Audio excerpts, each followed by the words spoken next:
Ah, c'est Antoine. C'est un pote à moi qui va totalement révolutionner l'industrie du fitness.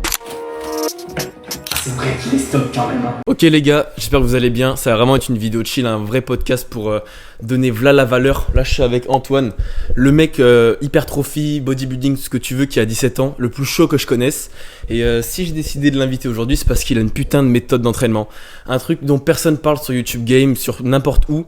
Tout le monde parle des steps, tout le monde parle d'alimentation, tout le monde parle de tout ce que vous voulez, mais personne parle de s'entraîner avec des couilles, personne parle de s'entraîner très dur, avec des techniques d'intensification de malade mental.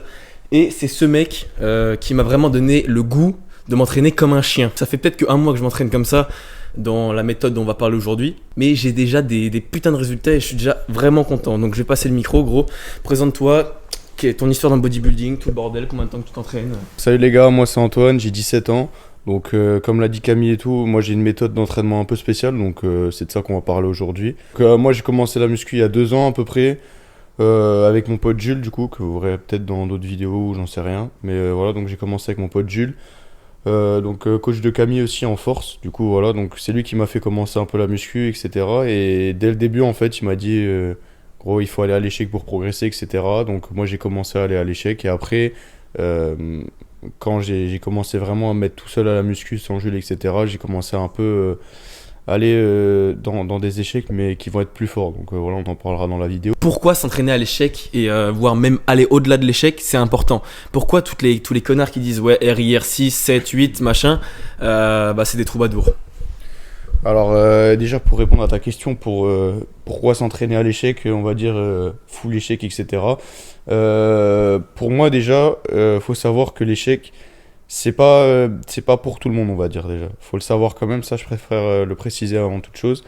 Parce que on va avoir des gens en fait qui vont être très réceptifs à cet échec. Donc par exemple, moi je sais que je suis très réceptif pour aller à l'échec pendant toute ma séance, etc. Mais tu as d'autres types de personnes, donc ça dépend des morphologies, etc., de ta génétique, qui vont être moins réceptifs à cet échec et donc qui vont vouloir plus faire des reps clean, etc. Parce que moi, l'échec que je vais parler ici, ça va être plutôt un échec dans l'ego lifting, on va dire, des trucs comme ça, où je vais vraiment beaucoup ego lift sur mes séries pour atteindre vraiment un échec où... on est sur je peux même plus bouger ma barre mes reps, etc. Donc voilà, je peux même plus faire bouger la machine en tout cas. Sur certaines personnes, ils sont pas forcément réceptifs à ça. Pourquoi faudrait s'entraîner à l'échec? Tout simplement parce qu'il y a beaucoup d'études qui le prouvent, même la plupart des études sont unanimes sur ça, sur le fait que s'entraîner à l'échec, ça détruit plus tes fibres musculaires, et donc du coup destruction de fibres musculaires égale production de muscles, parce que du coup elles se reconstruisent plus fortes. Voilà. Bon, je pense que vous le savez déjà, mais voilà, je préférais le préciser. Donc voilà, donc faut vraiment pour moi s'entraîner à l'échec, c'est un basique pour moi. Si de toute façon tu t'entraînes pas à l'échec, au bout d'un moment, quand tu es débutant, tu vas progresser, mais après au bout d'un moment, tu progresseras plus parce que du coup, tu vas arriver à une limite, on va dire, où tu pourras plus progresser tout simplement parce que du coup tu seras pas allé à l'échec, etc. Donc pour moi, l'échec c'est vraiment à la fois une surcharge progressive du coup qui va te permettre d'augmenter tes perfs à chaque fois parce que du coup tu auras pas vraiment de limite à ça et du coup voilà, et après en plus quand t'as fini, bon t'es content quoi. Ouais. Je viens de parler de ça juste pour dire que c'est pas vraiment fait pour tout le monde, tu vois. Parce que Antoine, j'ai toujours fait cette comparaison dans ma tête, c'est le David Goggins de la muscu. C'est un niqué dans sa tête, il s'entraîne, il tanque la douleur comme un chien. Donc il y a des personnes, toi tu me l'avais dit quand j'ai fait ta séance spec, des personnes qui vont vraiment du mal à tanker la douleur, pas forcément avoir la puissance mentale, etc. Mais voilà, c'est vraiment pas fait pour tout le monde déjà niveau, comme tu l'as dit, si c'est fait pour toi niveau corps, physiologiquement si tu vas bien répondre, mais aussi mentalement. On va pas se mentir, gros, s'entraîner avec tes finishers dont on va parler après, avec 12 drop sets, ça fait mal à la gueule. Ça fait vraiment mal à la gueule, faut serrer les dents, faut être prêt mentalement. Ok. Donc écoute, on a parlé de ça. Je pense qu'on va parler d'une séance type. Donc, que tu as. Celle qui m'a le plus marqué, c'est vraiment la séance spec parce que je trouve qu'elle a vraiment été bien construite. Donc je pense que tu vas pouvoir en parler. Tu sais, donc le petit échauffement RPE6 pour monter le sang, ton exercice de force, ton finisher. Là, il va vraiment falloir développer de malade mental les finishers. Okay. Et après tes exercices poids du corps et avec des gros stretch. Ok. Du coup, sur ma séance spec, les gars, donc moi déjà, il faut savoir que avant toute chose, moi je préfère préciser que je fais un peu de bench du coup comme ça en force parce que j'aime bien soulever lourd au bench. Du coup j'ai des cycles de force, on va dire, sur ça. Donc dans mes séances spec, j'ai toujours du bench afin de progresser en force. Du coup, pour le début de ma séance spec, déjà, on s'échauffe articulairement, etc. Épaules, nuque, enfin bon. Voilà, on fait pas une vidéo pour l'échauffement. Mais du coup, après, je fais une petite chest press, ok, donc RPE 6 avec 4 séries à peu près. Donc là, on y va tranquille. RPE 6, comme j'ai dit, c'est du tranquille. C'est pas du tout à l'échec, là, justement, à l'instar de toute la séance qui va être comme ça. Mais là, du coup, c'est pas du tout à l'échec. C'est vraiment pour s'échauffer, pour pas se blesser le muscle à parce qu'après, moi, je fais du bench. Du coup, c'est important de bien s'échauffer. C'est un exo de pré-fatigue, voilà, pour ceux qui connaissent. Du coup, ensuite, on va avoir du coup du bench, voilà, donc en force. Voilà, donc là, je parle un peu en mon vocabulaire complexe pour ceux qui font pas de force, mais donc top 7 et ensuite après back off, donc on descend. Enfin bon, bref, c'est pas le sujet de la vidéo, donc je vais pas m'attarder dessus. Du coup, ensuite après l'exo un peu phare de la séance. En limite, ma séance, ça pourrait être juste ça serait une bonne séance, je pense. La séance, c'est vraiment le bench incliné, les gars, vraiment, c'est le meilleur exo que j'ai jamais rencontré, si je puis dire. C'est un des meilleurs exos en tout cas que j'ai jamais vu parce que déjà niveau hypertrophie, déjà niveau basique sans rien ajouter au bench incliné, c'est vraiment un des meilleurs exos je trouve parce que même si vous n'allez pas à l'échec, etc. ou j'en sais rien, avec le bench incliné, ça va être vraiment vraiment bien. Je l'ai fait il y a 2 jours, gros, j'ai encore les courbatures de malade mental. Ouais, tu m'étonnes, frérot. Mais ouais, c'est vraiment bien, ça va solliciter beaucoup de fibres musculaires, donc le haut de pec, etc., grand pectoral. Donc très très bon exo, surtout à la Smith parce que moi je le fais à la Smith, mais bon il y a des variantes du coup aux haltères, etc. Donc voilà, donc ça je vous laisse tester de votre côté, mais c'est vraiment intéressant. Mais du coup nous on va plutôt parler justement de ce que je fais autour de ce bench. Je fais 3 séries du coup pour le bench incliné. On commence du coup avec des répétitions normales justement, donc je vais dire un peu comment ça va s'organiser tout ça. Donc en gros on a 3 séries. Du coup, avec à chaque fois une série, du coup.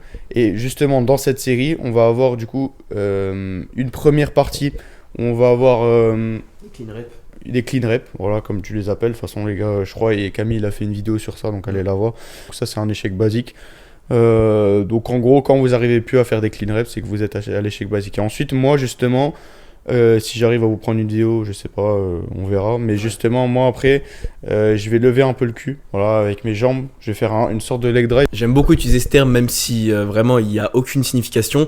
Drop set mécanique, juste en utilisant un autre membre de ton corps ou en te bougeant un petit peu, ça change physiologiquement le mouvement, ce qui fait que tu engages plus de muscles, ce qui fait que ça va aussi taper dans les réserves, les dernières ressources d'énergie du muscle. Donc en gros, Antoine le montre très bien, l'a bien dit. Tu fais des clean reps, tac, tu vas chercher te tuer, et pour te tuer encore plus, tu utilises tes jambes pour encore plus t'enculer, tu vois. Donc vraiment, tu lèves ton bassin dans tous les sens. Peut-être ça devient un exercice polyarticulaire, peut-être qu'on passe pour des cons. De toute façon, tu l'as dit, c'est pas fait pour tout le monde, machin. Mais voilà, vraiment, c'est à ce moment-là que ça tue tout. Vraiment, c'est dur mentalement. Bref, dès comme ça, il en fait 3, donc on va dire c'est hypertrophique. Mais maintenant, on va parler des vrais finishers. C'est à ce moment-là que ce mec est appaillé totalement. Il a créé un système de niquer. Donc je te laisse expliquer. Et puis voilà. Ok. Bah du coup après qu'on ait fait 3 séries du coup en normal, on va dire du coup en clean rep et après drop set mécanique comme disait Camille. Donc du coup vraiment c'est full échec. Donc là les gars, les 2 dernières séries en tout cas, parce que moi j'ai 5 séries au total sur le bench incliné. Les 2 dernières séries du coup c'est vraiment du full échec. Alors ça va être compliqué à expliquer, du coup va falloir essayer un peu de me suivre, etc. Mais une illustration. Donc, voilà, c'est ça, parce que ça va être un peu compliqué. Donc j'ai 2 séries du coup où je fais comme avant, mais en gros avec des dégressives. Donc voilà, c'est vraiment ça, c'est l'explication, c'est ça. Donc comme avant, donc mes 3 séries, donc clean rep, drop set mécanique, mais du coup avec beaucoup de dégressives. Alors au total, mais moi je sais pas vraiment combien il y en a à peu près, il me semble il y en a 5-6 au total. Donc voilà, donc c'est vraiment une série plus 6 dégressives ou 5 dégressives, je sais plus. Ouais. Mais voilà, et du coup pendant ces dégressives en fait c'est la même chose du coup que les 3 séries en normal. Avant du coup avec un drop set mécanique à chaque fois, etc. Et sur la dernière dégressive, c'est vraiment là le moment où il faut tout donner. Donc ça va être le moment où il va falloir en mode essayer de tout niquer sur les reps, quoi. Ça veut dire que en gros là le but de la série là, la dernière dégressive en tout cas, c'est de même plus pouvoir lever la barre. Si tu arrives à encore lever la barre, c'est que tu as mal exécuté la séance en tout cas et que tu repars de ta séance, tu as encore de l'énergie et c'est pas le but. Je veux que moi si vous reproduisez la séance là, il faut que quand vous partez du coup de la salle, je veux que vous pouviez même plus bouger vos pecs. Voilà. Attends, j'ai une histoire, j'ai une anecdote vite fait, gros. Vas-y. C'est, il y a, je sais pas, tu sais, je t'avais pas encore demandé les instructions, machin, comment tu t'entraînais. Je te voyais t'entraîner comme un malade mental. Je me disais, vas-y, il s'entraîne comme un malade, ce mec, c'est un niqué, jamais je pourrais faire ça, tu vois. Et un jour, je t'ai vu sortir des vestiaires, gros, et t'étais en train de marcher comme un zombie. Tu vois, je me dis, vas-y, il a fait une séance jambes de niqué et tout, beau gosse. Tu sais, je vais te voir, je dis, pas mal la séance jambes et tout, rentre bien. Et il me dit quoi? Il me dit, non, c'est les pecs. La vie de même, gros, tu marchais comme un zombie. En fait, pour dire à quel point c'est violent. Et on en parlera encore après du surentraînement, tout le bordel. Mais vas-y, ça sera après. Juste une petite anecdote drôle et je te laisse continuer avec. Ouais, du coup, pour en revenir un peu à l'anecdote de Camille, en fait, ça c'est dû un peu au manque d'oxygénation qu'on va avoir pendant la série. Parce que faut savoir que dans des séries comme ça qui sont longues, parce que là je vous parle en série, en répétition, mais ça faut savoir quand même que ça dure 10 minutes à peu près comme série. Donc les 2 dernières séries là que je vous dis. Avec des dégressives, etc. Ça dure quand même 10 minutes, du coup c'est intensif, et au bout d'un moment, en fait, le corps n'arrive plus à générer assez d'oxygène pour pour l'apporter à tes muscles.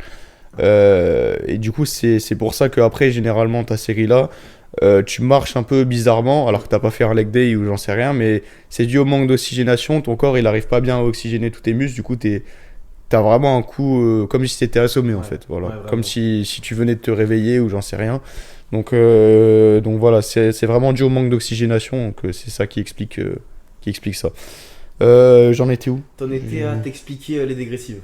Ah oui. Du coup, je disais, du coup, il y avait à peu près 5-6 dégressives, ok. 5-6 dégressives, et du coup, pendant ces 5-6 dégressives, c'est exactement le même principe, les séries normales. Les séries normales. Et du coup, bah, en fait, c'est du drop set mécanique à chaque fois. Et la dernière série, c'est du coup la série qui sert justement à tout niquer, à plus pouvoir lever la barre du tout. Si, comme j'ai dit avant, si tu peux lever la barre, c'est que tu as mal fait ta séance. Voilà, donc il faut vraiment que tu puisses même plus lever ta barre.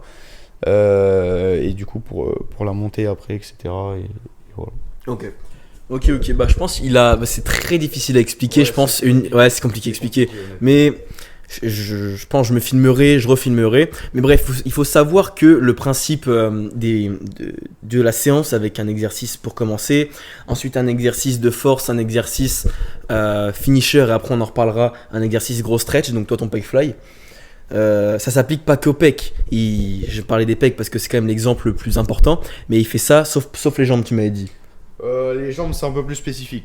Ouais. Voilà, c'est un groupe à part entière, du coup je le mets pas forcément dans le même sac que les autres groupes musculaires, on va dire. Les exercices finisher, toi, c'est tirage unilatéral, Ouais. développé Smith, Ouais. incliné, élévation latérale, Ouais. et c'est tout. Et ouais, mon superset pour les bras. Ouais, et superset. Ouais, Sur le barre ok. Z et le Ouais, barre haut. ok. Donc voilà, c'est vraiment des exercices polyarticulaires de gros barbares d'élite. Donc voilà, faut quand même faire attention.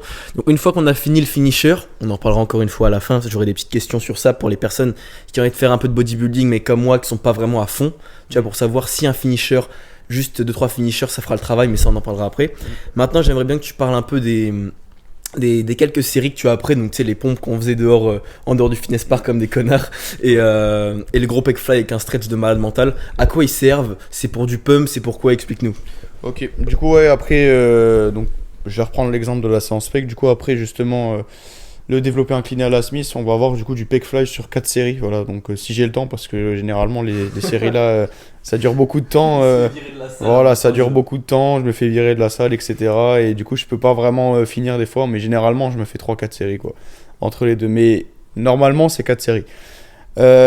Du coup, pendant les 2 exos là, donc il nous reste après pec fly et pompe. Voilà, donc les 2 exos là, on va vraiment revenir à une séance légèrement plus basique. Voilà, ça va pas être de l'échec full intensité ou je sais pas quoi comme avant.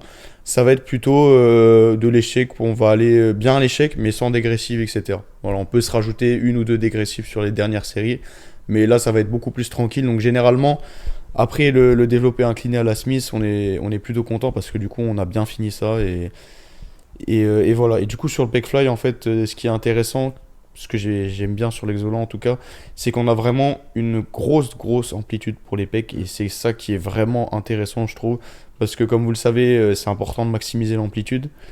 pour la progression musculaire. Et du coup, vraiment, sur le pec fly, on a une énorme amplitude de fou.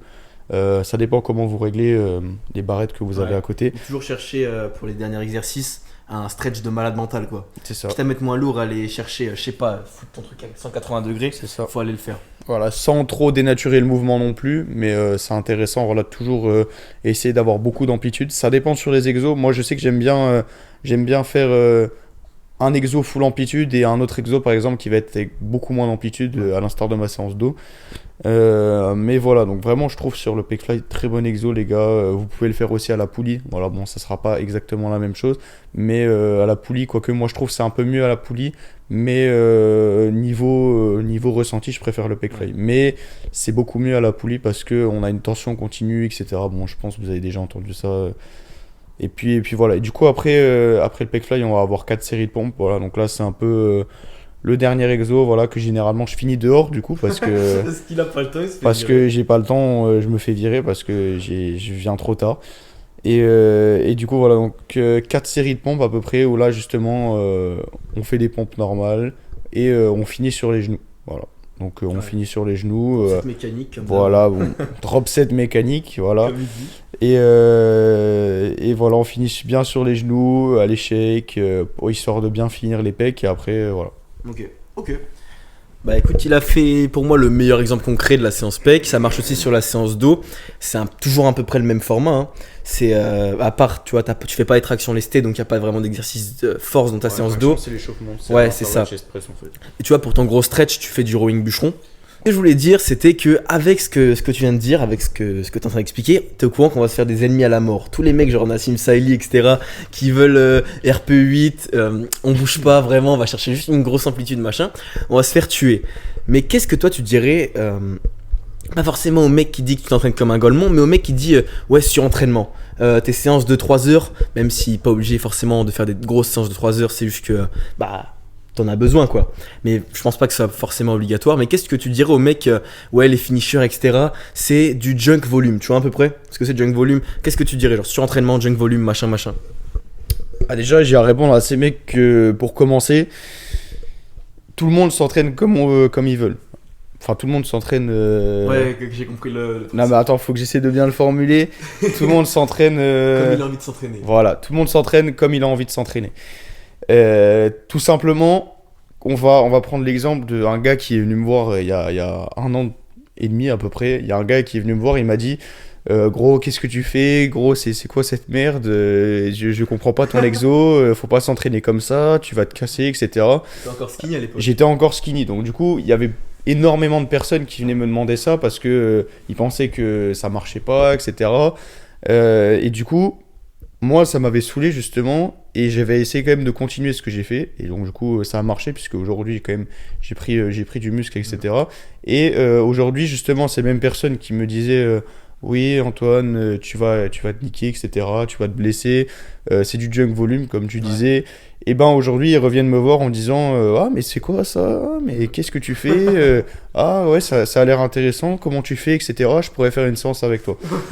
Donc voilà, donc déjà, pour répondre aux gens comme ça qui disent oui, il faut faire ça, etc. Alors oui, c'est bien, c'est vrai ce qu'ils disent sur le fait que sur certains trucs, c'est du junk volume, etc. Mais chacun s'entraîne comme il le veut, en fait. Vraiment, c'est pour moi une valeur essentielle de la muscu parce que on va avoir des gens qui vont s'entraîner justement en faisant des clean reps, en faisant des trucs RPE8, etc. Ils vont prendre énormément de muscles. Nassim Saïli, il a un physique énorme, les gars. Vraiment, c'est une dinguerie. Et pourtant, il s'entraîne pas, je sais pas comment, etc. Donc voilà. Il a sa méthode d'entraînement à lui. Moi, j'ai ma méthode d'entraînement à moi. Donc ma méthode, elle convient pas à tout le monde. Sa méthode, elle convient pas à tout le monde. Donc voilà, c'est vraiment en fonction des morphologies, si vous voulez. C'est pas, il n'y a pas une méthode universelle qui va vous faire prendre du muscle. Ça marche pas comme ça. Il faut trouver votre méthode, etc. Moi, j'ai trouvé ma méthode. Ça marche bien, je suis content. Donc voilà. Après, si les gens ils veulent venir se moquer, etc. Ou j'en sais rien, un V1 posing contre non, Antoine. qui viennent. Moi, ça me dérange pas. Je suis prêt à débattre avec eux sur le fait pourquoi j'ai pris du muscle, pourquoi j'ai fait des trucs comme ça, etc. Parce que ça m'est beaucoup arrivé, des gens qui venaient me voir et qui me disaient oui, comment tu fais, etc. Qu'est-ce que tu fais, je comprends pas. Et qui n'étaient pas forcément dans un truc de de me descendre, mais plutôt dans un truc d'incompréhension. Ouais. Voilà, qui venait me voir, qui me disait mais qu'est-ce que tu fais, je comprends pas, j'ai jamais vu ça. C'est déjà arrivé plein de fois, et moi en vrai ça me dérange pas du tout, je leur explique, etc.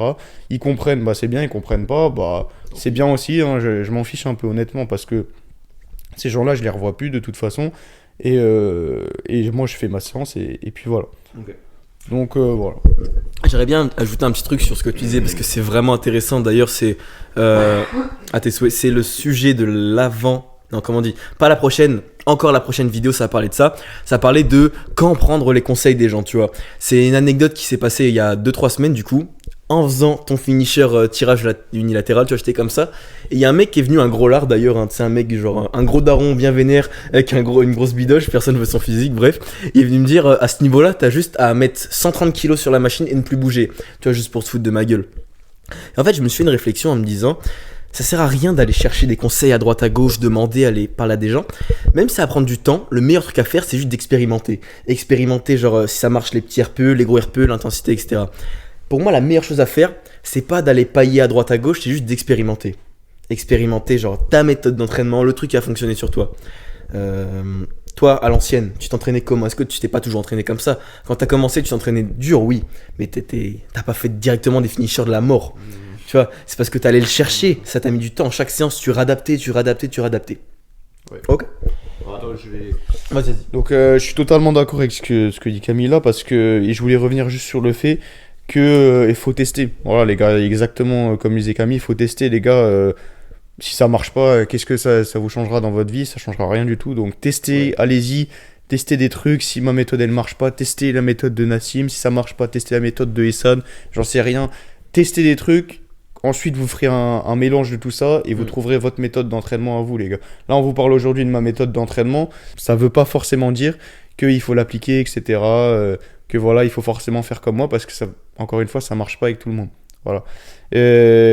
Tant qu'en mode vous allez prendre du muscle, que ça va être bon pour votre santé, que vous allez pas non plus vous détruire et vous blesser, etc. Ça va être bien. Moi, je vous le dis, ça va être bien. Donc voilà, il faut vraiment faire un mélange de tout. Et réussir à trouver sa méthode d'entraînement. Exactement. Bon, je pense qu'on a fait le tour à ce niveau-là. Maintenant, j'aimerais bien parler d'un truc qui est un peu plus, comment ça s'appelle? Facteur limitant, tu vois. C'est bien de vouloir s'entraîner comme des malades mentaux, comme tu fais, et maintenant je t'ai paillé pour le faire, parce que j'aime beaucoup. Mais il y a un facteur limitant qui est la douleur, ok? Il y a des mecs, exemple David Goggins, tu vois, qui disent, ouais les gars, acceptez la douleur, machin, ça fait du bien. Et c'est pas si mauvais, tu vois. Mais si tu détestes la façon dont tu t'entraînes, tu vois, bref, tu n'y arriveras pas, encore une fois, une question d'adhérence. Toi, si tu t'entraînes comme ça, c'est que tu as quand même de la satisfaction à le faire. Mais si tu détestes l'entraînement, et en plus, tu n'arrives pas à tanker la douleur, qu'est-ce que le mec il ferait? Genre, le mec qui regarde le podcast là, il a envie de faire comme toi, mais il n'arrive pas, ça fait trop mal. Il serre les dents, il pleure, il met du métal, il fait ce que tu veux, mais il n'arrive pas. Okay. Tu lui conseillerais quoi? Genre des exercices travaillent le mental, continuer quand même ou totalement changer? Très bonne question, voilà, ça m'est déjà arrivé des personnes comme ça qui se sont entraînées avec moi et qui n'avaient pas forcément le mental pour la séance, donc sans me vanter ni rien, etc. Oui. Ça demande quand même un certain mental pour faire les séances comme ça. Donc déjà moi je pense, pour définir un peu tout ça, il y a deux types de personnes. Voilà, tu as les personnes justement qui, là je prends pendant ma séance, hein, mais qui pendant ma séance vont essayer d'aller à l'échec, voilà, vont essayer mais ne vont pas y arriver. Voilà, ils vont pas y arriver, ils vont être soit démotivés, soit ils vont faire semblant d'aller à un échec, etc. Ils vont pas forcément réussir, ils vont se dire ok je suis allé à l'échec, mais ils étaient pas vraiment à l'échec parce que ils avaient la flemme ou j'en sais rien pour X raison.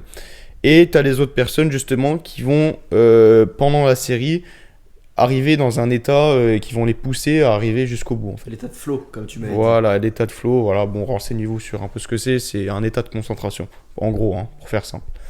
Et du coup on va avoir les personnes comme ça qui vont aller jusqu'au bout de la séance, jusqu'à l'échec, etc. Donc ça c'est extrêmement intéressant parce que on voit quand même qu'il y a déjà deux types de personnes même au niveau du mental. Donc voilà, donc ça élargit encore plus le champ de possibilités et le champ de raisons pourquoi tu ferais pas la méthode là. Donc voilà, parce que du coup il y a la morpho et en plus maintenant il y a le mental, si tu l'as ou pas. Donc ce que je dirais aux personnes justement qui n'ont pas forcément le mental pour ça, c'est tout simplement soit de changer de méthode d'entraînement. Voilà, ça veut dire que c'est possible, hein, la méthode d'entraînement là, que ce soit au niveau du physique ou au niveau du mental, elle n'est pas forcément faite pour vous. Et c'est important justement que la méthode d'entraînement, la mienne en tout cas, ou la vôtre, etc., et ben, on vous a mis un minimum à faire. Parce que du coup, pour moi, déjà, la base de tout, honnêtement, c'est vraiment aimer ce que vous faites, etc. L'adhérence, Voilà, l'adhérence exactement. Et après, justement, on va avoir l'optimisation, si c'est bien pour vous, si c'est opti pour vos groupes musculaires, etc. Mais pour moi, si vous n'avez pas l'adhérence dès le début, donc voilà, si vous aimez pas votre séance, si vous kiffez pas du tout faire ça, mais vraiment, vous détestez ça, hein. Je dis pas, ok, là j'ai la flemme d'aller faire ma séance Ouais. et tout, voilà. Non, ça arrive à tout le monde, mais vraiment, vous détestez votre séance. C'est qu'il faut pour moi changer de séance. Pour moi, l'adhérence, c'est un des trucs les plus importants parce que c'est ce qui va te permettre vraiment de te perfectionner, Ouais. justement, au niveau de tous tes atouts, etc. Donc, au niveau, par exemple, des exos, si tu kiffes faire un truc, tu vas forcément essayer de te perfectionner dans ce domaine-là, etc., de t'améliorer encore plus. Alors que si tu détestes ça, tu vas le prendre plus comme une contrainte, une obligation. Et tu vas en fait te descendre tout seul. Donc voilà. Donc pour moi, les gens qui regardent la vidéo là, qui n'ont pas forcément le mental là, je leur dirais honnêtement de changer leur méthode, trouver leur méthode d'entraînement, etc. De tester ma méthode. Hein, ça se trouve, ils disent ça, mais ça se trouve, ils vont bien la réussir, ma méthode, avec le mental, etc. Et de tester quelques fois, quoi. De tester quelques fois parce que c'est sûr que si tu testes une fois, etc., et tu te dis, bon, ok, je suis pas fait pour ça, ça va pas marcher. Donc vraiment, quand vous faites des tests, etc., allez-y. Franchement, honnêtement, vous pouvez y aller pendant 2 semaines, essayer de tester ça, etc.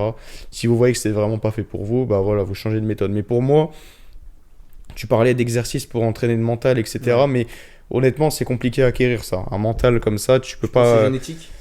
C'est pas génétique, j'irai pas jusque-là, mais en fait, ça va être surtout l'existence que tu as eu dans ta vie, en fait. Ok, Ça c'est va ce être, que tu as eu avant, quoi. voilà, ce que tu as Ok. eu avant, donc quand t'es né, qu'est-ce qui t'est arrivé, etc. Alors, généralement, tu peux naître avec un mental, etc., mais c'est rare. Honnêtement, j'ai pas vu ça. Un gars, il Ouais. est né, il avait déjà un mental comme ça, ou j'en sais rien. Ouais. Voilà, ça arrive pas comme ça. C'est des expériences que tu as eues dans ta vie, du pourquoi tu fais de la muscu, etc. Je sais pas. Donc voilà, il y a plein de facteurs qui peuvent varier ça. Donc voilà, donc ça c'est au niveau de ton mental. Donc alors attention, je tiens quand même à préciser que ça veut pas dire que si tu n'arrives pas à faire ma séance, t'es un faible ou j'en sais rien. Ouais. Loin de là, hein, loin de là. Hein. J'ai jamais dit ça. Ça veut tout simplement dire que t'as pas le même mental, si tu veux. Il est différent ton mental, tu comprends? Donc ça veut pas dire en mode qu'il est nul, etc. Justement, il va être avantagé sur d'autres types de séances que moi, par exemple, qui me saoulerait justement. Par exemple, moi je sais que les séances où il faut aller faire des clean reps, etc., aller à l'échec, les séances là, elles me font chier. Honnêtement, elles me font chier, je m'ennuie dans la séance et tout. Je suis en flemmard de fou sur les séances là, et là, sur ça, j'ai un mental de merde. Tu vois, ça, je l'assume. Mais à contrario, toi, si les séances là, tu les kiffes avec des clean reps, etc., que t'aimes trop ou j'en sais rien, et bah là, toi, tu vas avoir un bon mental dessus. Donc, quand je parle de bon mental et de mauvais mental, c'est en fonction de ta séance, Ouais. si tu veux. Ouais. C'est en fonction de ta séance. C'est pas du tout un truc en mode t'as un mauvais mental, t'es une merde dans ta vie, etc. Tu vas pas réussir, va te faire foutre. Voilà, C'est pas ça. du tout, pas du tout. Vraiment, c'est en fonction de ta séance. Donc voilà. Donc le fin mot de l'histoire, c'est vraiment faut trouver sa méthode d'entraînement à soi. Ouais. Voilà, je pense que c'est vraiment le truc dans la vidéo que j'aimerais bien qu'il ressorte. C'est vraiment fais ta méthode d'entraînement. Il n'y a pas de méthode universelle. Tu peux t'inspirer des méthodes, etc. Mais il faut vraiment trouver sa propre méthode. C'est super important. Vraiment, c'est une des bases dans la muscu. Bah, c'est ce qu'il vient de dire, c'est excellent. Voilà, la vidéo, je voulais redire des trucs là-dessus, mais c'est excellent, il a tout dit. Je vais peut-être essayer de le reformuler. Faut pas tout le temps aller chercher ce qu'il y a de plus optimal à droite, à gauche. Ce qui compte le plus, c'est pas forcément ce qui est le plus optimal pour Mister à gauche, à droite, ni pour toi. C'est ce que tu kiffes, ok? Le mec qui fait le troubadour, qui s'entraîne comme une bite pendant 10 ans, il aura plus, comme une bite, hein, vraiment, genre, peut-être qu'il va un peu à l'échec de temps en temps, il mange de la merde, il aura plus de résultats que le mec qui s'entraîne comme un chef, qui mange comme un chef, qui dort comme un chef, comme Antoine, mais qui fait ça pendant un mois, ok? Faut pas chercher l'optimal à fond les ballons si t'arrives pas derrière à avoir l'adhérence, ok? Je voulais aussi revenir sur le renforcement mental, etc. Donc le mec, tu sais, dont on parlait, qui a eu un train de vie de merde, du coup, genre David Goggins, tu vois. Le mec, il pue la merde, il était obèse, il était pas riche, son père, il s'est fait buter, il se faisait taper et tout, etc. C'est parce que justement, il a eu un mental de baiser grâce à ça. Mais est-ce que tu penses pas que justement, toi dans la vie de tous les jours, on en avait déjà parlé, tu sais, avec les contrôles de maths, etc., t'entraîner comme un chien, avoir mal et quand même continuer, ça t'aide, genre ça diffère sur tous les autres aspects de ta vie. On en avait déjà parlé de ça la dernière fois. Ouais, c'est vrai que je me souviens, on avait déjà parlé de ça. Alors, Donc c'est une nuance de la question d'avant, je dirais, parce qu'en fait on parle encore de mental, mais là justement c'est les conséquences justement de ça. Alors déjà faut savoir que quand on s'entraîne comme ça, voilà, donc quand on s'entraîne extrêmement dur, donc voilà, c'est très stressant pour commencer. Quand tu vas partir sur une série comme ça, que tu sais que tu vas avoir vraiment très très mal. Ouais, t'as l'impression que tu pars à la guerre. Exactement, on a l'impression que tu vas mourir, littéralement. Et c'est pas pour exagérer, etc. Vraiment tester les gars de votre côté, c'est vraiment ça. Et bah du coup, justement, ces entraînements-là, on va dire, ils vont, entre guillemets, faire des trucs tellement durs sur toi, tellement intensifs, que les autres trucs vont paraître un peu minimes par rapport à ça. Alors attention, il faut pas non plus les mettre de côté, etc. Donc là, tu parlais de l'école, par exemple. Je vais donner un exemple tout con, mais je sais qu'avant, quand je faisais pas de muscu, j'allais en cours.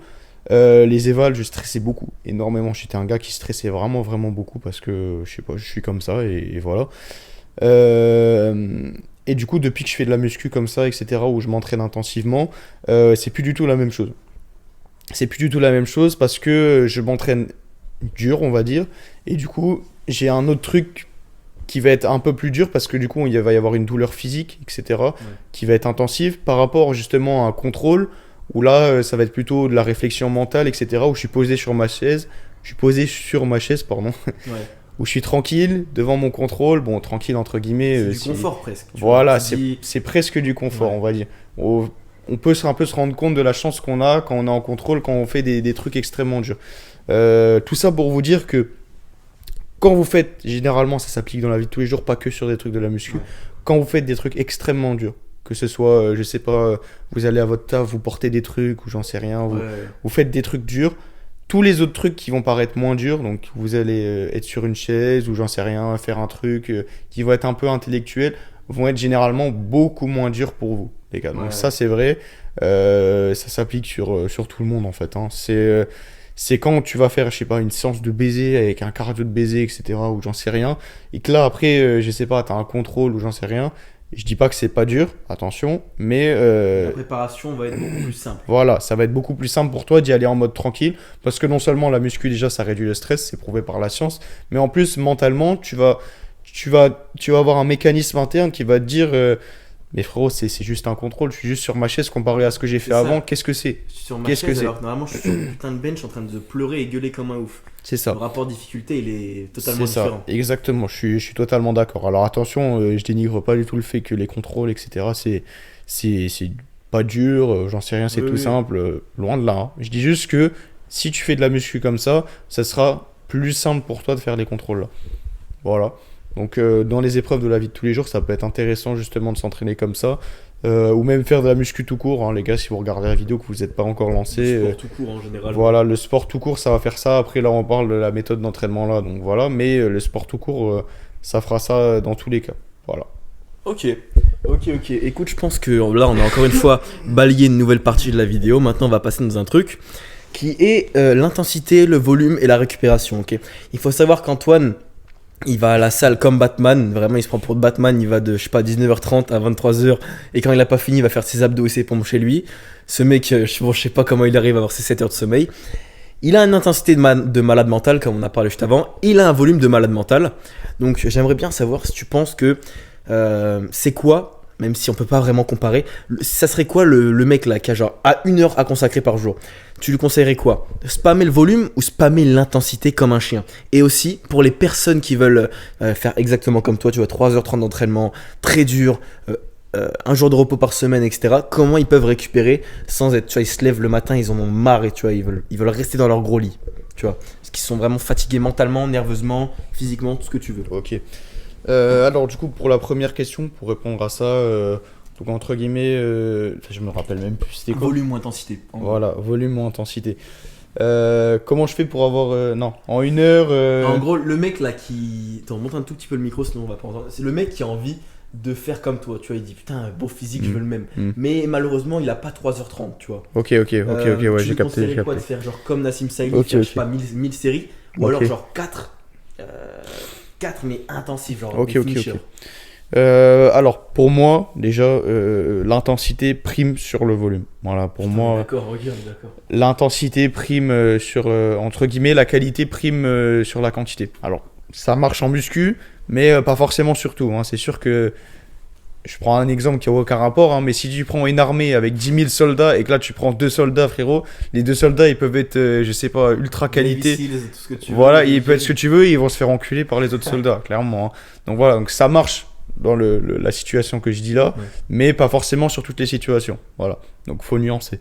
Donc pour moi, la qualité prime sur la quantité, donc en une heure de muscu en tout cas. Tout simplement parce que si tu commences à faire ta séance, t'es là, tu te fais 10 000 séries, etc. Déjà, tu n'auras pas le temps en une heure. Pour commencer, tu vas avoir pas le temps de finir ta séance. Voilà. Alors que justement, si tu vas avoir une intensité qui va être un peu plus proche de l'échec, etc., intensif avec beaucoup moins de temps de repos, on va dire, c'est là que ça va être intéressant.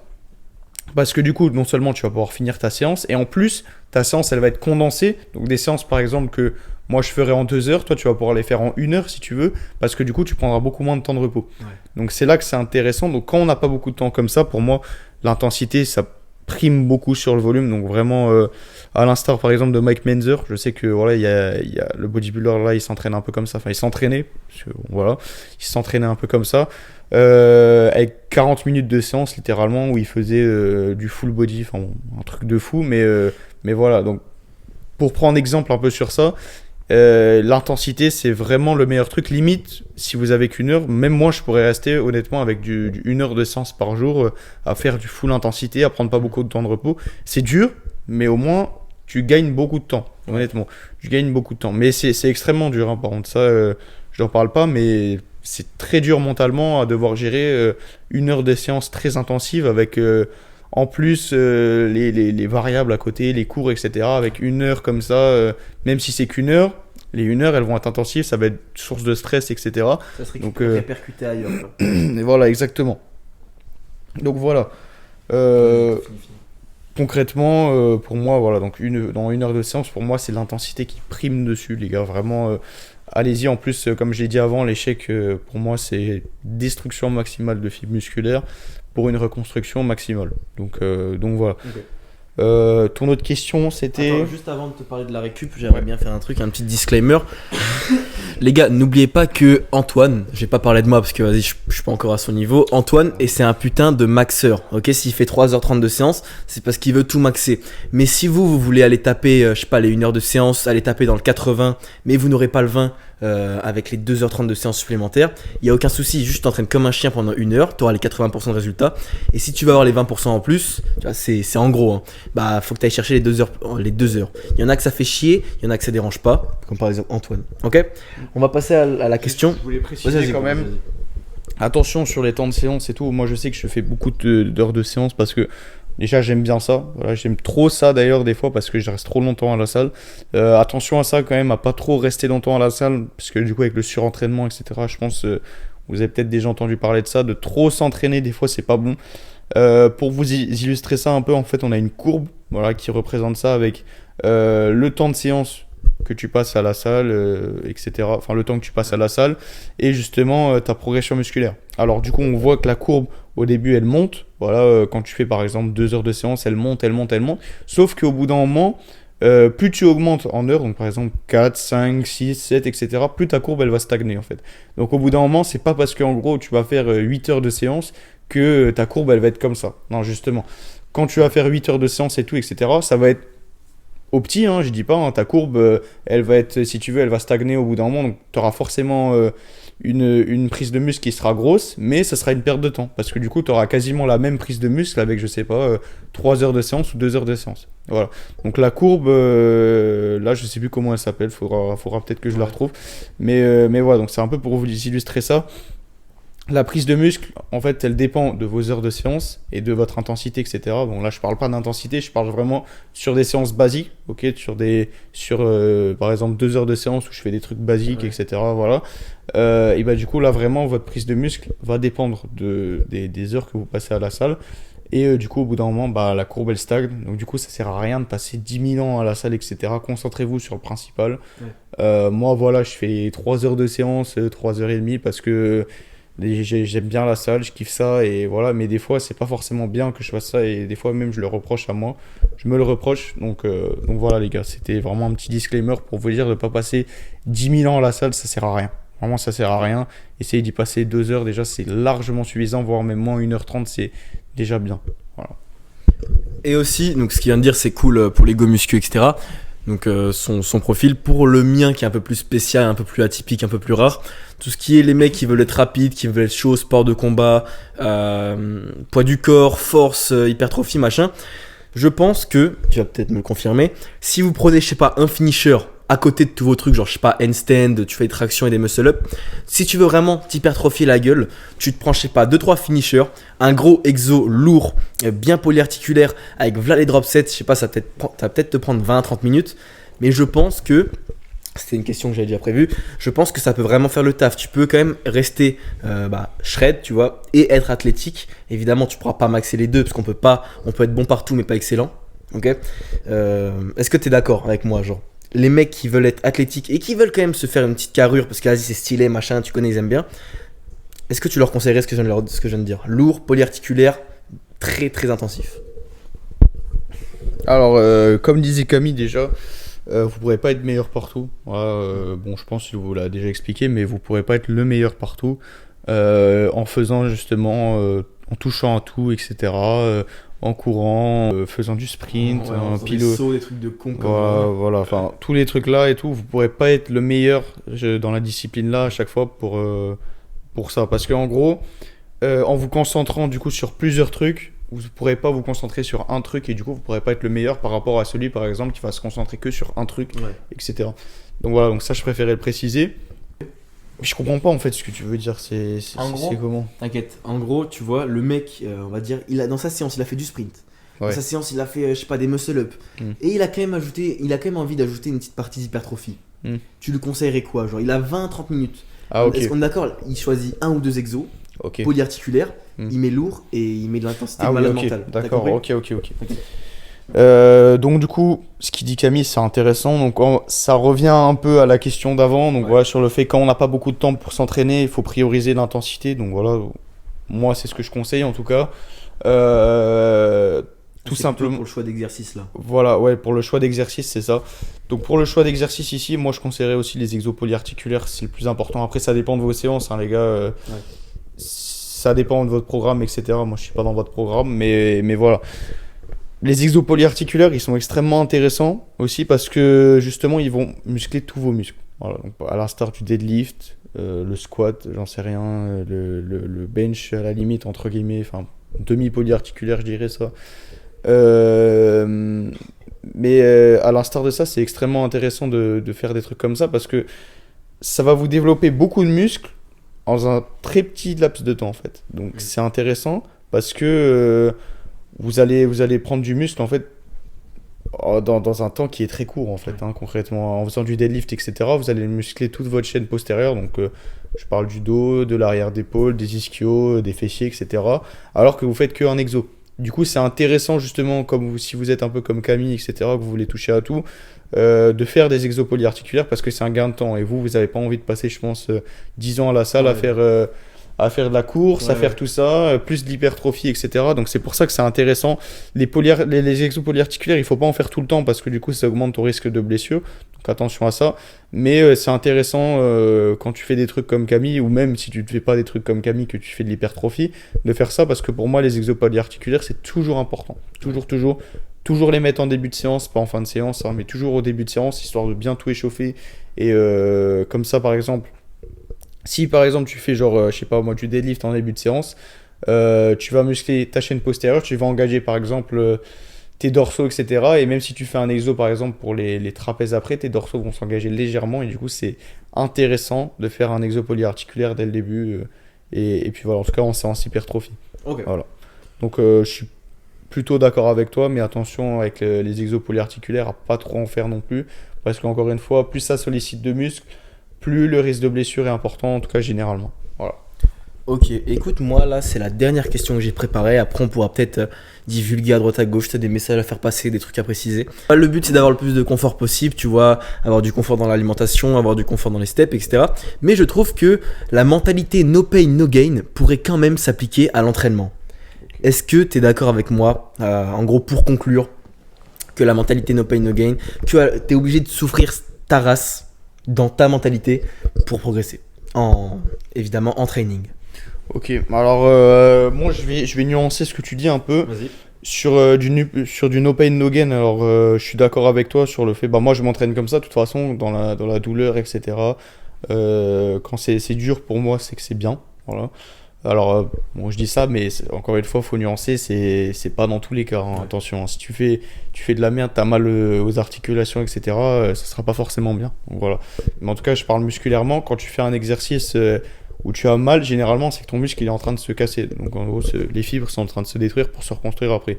Donc généralement, la douleur, c'est intéressant de l'avoir dans tes séances. Après, attention, comme je disais avant, il n'y a pas tout le monde qui est fait pour ça. T'as des gens, ils vont préférer les clean reps, etc., qui seront pas forcément moins douloureuses, attention, mais ce sera pas la même douleur. Voilà, ce sera pas par exemple la même douleur que quand tu vas sur des go lifting, etc., que par exemple des clean reps. C'est pas plus dur, c'est pas moins dur, c'est pas la même chose. Voilà, c'est tout. Maintenant, le no pain no gain, il marche, ça c'est sûr, hein. C'est ça, on peut pas dire le contraire. C'est sûr que les preuves les preuves sont là. Si tu t'entraînes dans la douleur, etc., dans la douleur musculaire, ça marchera forcément. Ça marchera. D'ailleurs, je tiens à préciser, mais tu peux faire n'importe quoi à la salle. Généralement, tu vas progresser quand même tant que tu Ouais. t'entraînes. Voilà. Quand tu commences, tu vas faire même de la merde et tout. Tu progresseras forcément parce que du coup, la marge de progression elle est tellement énorme que tu peux te permettre de faire beaucoup de choses. Voilà. Mais après, ça diminue avec le temps. Du coup, c'est pour ça qu'il faut faire quand même attention à bien choisir son entraînement. Donc le no pain no gain c'est bien, moi je trouve c'est cool hein, s'entraîner dans la douleur et tout, avec des gains etc c'est bien, je suis d'accord. Mais attention à non plus pas aller dans un peu la trend etc, l'influence que les gens ont sur vous. Winter Arc, Voilà, etc. En mode no pain no gain, etc. C'est forcément la meilleure méthode, etc. Non, attention, encore une fois, je tiens à le préciser, la méthode, c'est vous qui la choisissez, c'est votre méthode, etc. Si vous n'avez pas envie de faire du no pain no gain, que vous aimez pas ça, que par exemple vous préférez faire des clean reps, etc. Sans forcément trop de douleur ou j'en sais rien, c'est votre méthode, ça va peut-être marcher sur vous. Voilà. Donc attention à bien pas se faire entre guillemets influencer par les autres, à bien trouver votre truc à vous. Et le no pain no gain c'est bien, mais attention à bien l'utiliser et pas forcément suivre une mode, quoi, entre guillemets, ça veut Ok. dire ça. Ouais. Voilà. Écoute, je crois que j'ai fini toutes les questions. Putain, on a bien parlé, on a délivré. Enfin, tu as délivré de la putain de valeur. J'espère que ça va servir aux gens. T'as des trucs à rajouter ou pas? Ou tu penses qu'on a fait le tour? J'ai des trucs à rajouter, bon, ouais, peut-être un petit truc Vas-y, quand même. vas-y. Je dirais, bah, du coup, comme j'ai dit tout au long de la vidéo, les gars, vraiment priorisez votre méthode d'entraînement. C'est le message principal, j'arrête pas de le redire. Généralement, c'est ce que je dis aux gens parce que je vois beaucoup de gens en fait qui sont là, qui font des programmes sur TikTok, etc., qu'ils donnent aux gens, etc. Alors, c'est bien les programmes TikTok au début, hein, c'est cool, hein, je dis pas, hein, t'es là, tu suis le programme, t'as directement un programme qui est tout fait pour toi, etc. Mais généralement, tu vas prendre le programme TikTok, mais il sera pas forcément fait pour toi. Voilà, Ouais. généralement, il y a pas beaucoup de monde que je connais qui vont prendre un programme TikTok et direct, ils vont l'appliquer toute l'année, ça va marcher extrêmement bien sur eux. Ça n'existe pas, ça. Les gars, ça n'existe pas, vraiment. Donc, pour moi, je le répète encore une fois, inspirez-vous des autres. Voilà, vous avez des trucs sur TikTok, vous avez des programmes, vous avez des conseils. Nassim, il donne des conseils. Essan, il donne des Il y a conseils. le template gratuit, promets-le en description aussi. Le template gratuit, premier lien en description, les gars, allez cliquer. Voilà, Stéphane qui donne des conseils, Matala, des bodybuilders, etc. Enfin, vous piochez partout. Voilà, donc je sais pas, n'importe quel youtubeur, n'importe quelle source, vous piochez partout. Vous prenez les infos et vous faites un mélange de tout ça pour vous, qui est adapté à vous, et vous trouvez votre méthode d'entraînement. Moi, c'est comme ça que j'ai fait. Les idées d'échecs, etc., ça m'est venu un peu comme ça, parce que du coup, comme j'ai dit avant, c'est Jules, un peu mon pote, qui m'a dit oui, vas-y, faut s'entraîner comme ça, etc. Et moi, j'aimais tellement ça que du coup, je me suis un peu me suis un peu... T'as un peu maxé le bordel, quoi. Voilà, j'ai un peu maxé le bordel, voilà, parce que j'aimais ça. Et au final, bah, j'ai bien trouvé ma méthode d'entraînement parce qu'aujourd'hui, j'arrive à prendre du muscle. Et c'est le principal, les gars, c'est le principal. Avec aussi le mental, le stress, etc. Mais si vous arrivez à prendre du muscle, déjà, ça sera une bonne étape de fête. Voilà. Donc, du coup, les gars, vraiment, inspirez-vous des autres et faites votre programme. Mais ne copiez pas les autres. Voilà. Inspiration, mais pas de copie parce que ça sert à rien, la copie. Vous allez faire de la merde, vraiment. Ok. Bah écoute, les gars, pailler, Vidwam pailler, parce que ce qu'il vient de dire, je pense que c'est vraiment le plus important. Si ça vous fait chier les finishers, etc., faites ce qu'il vient de vous dire minimum. Allez chercher les infos, allez voir aux States, c'est là-bas que tout ce bordel, tout le bordel se passe, pas en Angleterre parce que là-bas c'est de la merde, bref. Allez aux USA, sequez tout, testez tout pendant longtemps. Et puis les gars, que vous soyez bodybuilder, machin, que vous soyez athlète, powerlifter, streetlifter, tout ce que vous voulez, les gars, ça a marché, hein. Testez tout. Parce qu'il y a bien un moment où vous allez trouver votre truc, votre méthode. Si vous voulez de l'aide, qu'il y ait une communauté qui vous aide, les gars, le Discord gratuit, 2e lien en description. Et puis en 3e lien en description, les gars, la chaîne de Antoine, voilà, je ne l'ai pas dit. Mais la Vidwam, allez vous abonner, parce que si un jour il poste une vidéo, ça peut être cool. Je l'ai déjà cassé les couilles plein de fois pour qu'il fasse du Sam Sulek, des vidéos de merde, juste pour que vous voyez un peu la gueule de tes entraînements.